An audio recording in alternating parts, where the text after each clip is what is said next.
Behind the columns at 6 Hope Road lies more than an office. This is the house where power lives and legends walk. Jamaica House isn't just the home of the Prime Minister's office.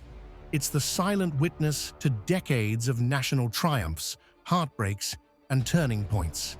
It began as a bold rejection of colonial leftovers and became the heartbeat of Jamaican leadership.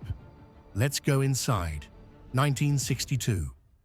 Jamaica had just gained independence, and when offered the stately Vale Royal as his residence, Sir Alexander Bustamante, our first Prime Minister, said no. It was too small, too colonial, and didn't fit the image of a free, bold Jamaica. Parliament responded with fire.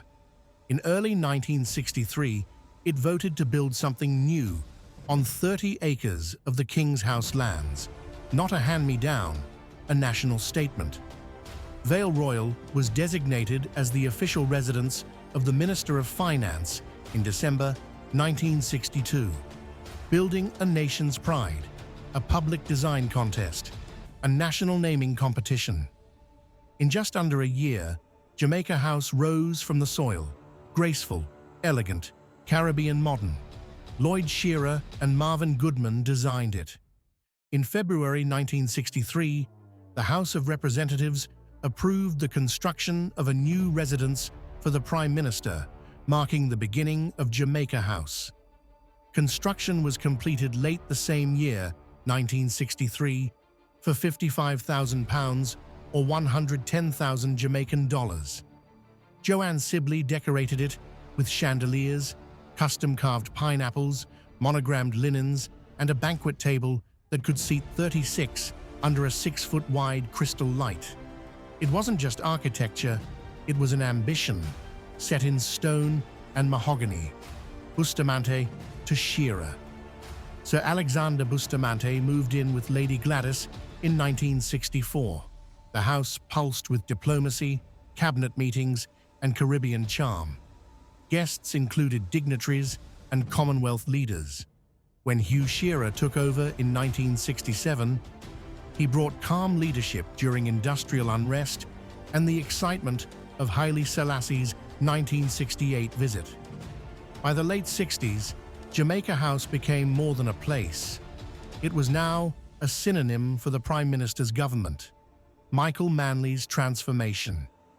Then came Michael Manley in 1972. He moved in with his young family, but within months, he did something revolutionary, turning the residence into the office of the Prime Minister. Bedrooms became offices, the banquet hall, now the cabinet room. Eventually, the Manleys had to move out. The house was no longer fit for family life. However, in this building, free education plans were signed off. The bauxite levy was born. In 1976, under those chandeliers, the decision to declare a state of emergency was made. Culture on the lawn. But the evolution didn't stop there. In the shadow of government business, toddlers laughed at the basic school built on the grounds. Staff played cricket on the Western Field. And the Louise Bennett Garden Theatre bloomed, giving Miss Lou a stage in the PM's backyard. Jamaica House became a canvas, not just for policies, but for people. Seaga and the Shift. In 1980, Edward Seaga revived Vale Royal as the official residence. Jamaica House was now 100% business. Seaga faced the global recession and Hurricane Gilbert here. By the 1990s, the Jamaica House compound expanded under PJ Patterson. A new executive building was added.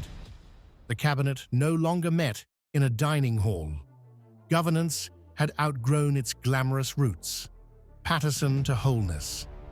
From Mandela's 1991 visit to economic reforms, every move was coordinated from this compound.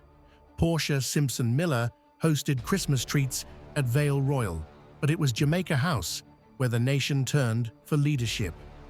By 2016, Andrew Holness stopped using Vale Royal almost completely. It was crumbling. His real base? Jamaica House. The circle had closed. This shift highlights Jamaica's leaders' evolving needs and preferences and the changing role of these two historic buildings, Jamaica House and Vale Royal, legacy and power. Today, Vale Royal may become a museum, a monument to those who led. But Jamaica House is still active, still alive, still charting Jamaica's path. From that first brick in 1963 to Holness's most recent press briefing, this building has never stopped shaping the nation. The chandeliers still hang. The coat of arms still watches over the banquet hall. It remains the place where decisions are made and destinies are written. 4 bonus facts. Fact 1. The name Jamaica House came from the people. A public naming contest in 1963 gave the building its patriotic title. It wasn't just a government house, it was our house. Fact 2. Built in less than a year. In a stunning feat of post-independence pride and urgency, construction started and ended in 1963. That speed spoke volumes about Jamaica's readiness to govern itself. Fact 3. A banquet fit for royalty. The main dining hall once dazzled guests with a 6-foot-wide chandelier, gold-trimmed china, and silver cutlery engraved with PM. It could host 36 guests in full state elegance. Fact 4. A preschool on the Prime Minister's lawn.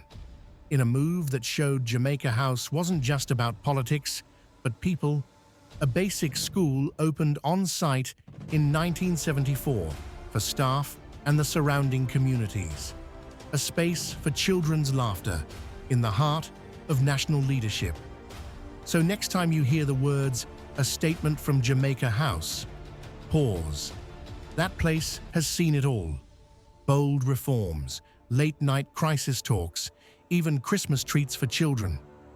It is more than bricks and marble. It is where Jamaica governs, where leaders dream, and where we, the people, are remembered in policy and purpose. If you believe Jamaica's stories deserve to be told from our voice, by our people, subscribe to this channel, Impacting Jamaica. Let's keep walking with the legends who made this house more than just a building. Let's keep the power alive.